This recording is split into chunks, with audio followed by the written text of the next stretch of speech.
holes. Okay. எந்த பல்பை நம்ம ஃபிக்ஸ் பண்ண போறோம்?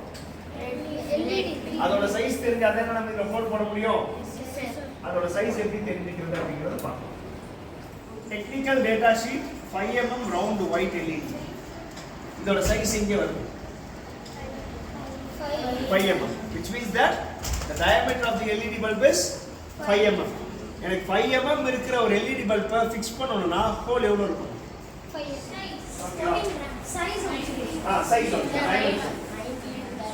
1930 ஓகே. ஏன் இந்த சைஸ் இந்த வேல்யூலாம் உங்களுக்கு தெரியணும்னா நீங்க 3D பிரிண்ட் வெளியில இங்க பிரச்சனை இல்ல. 3D பிரிண்ட் நீங்க வெளியில போய் பிரிண்ட் பண்றீங்கன்னு வெச்சுக்கோங்க. That is how they charge. 1 gram 15 rupees, 2 grams na 30 rupees. அப்ப இந்த மாடல் வந்து ஃபார் எக்ஸாம்பிள் இது வந்து hardly ஒரு 10 grams இருக்கு. Okay. If 1 gram is 15 rupees na, what is the cost of this? 150 rupees. Okay. So this is how they calculate. Got it?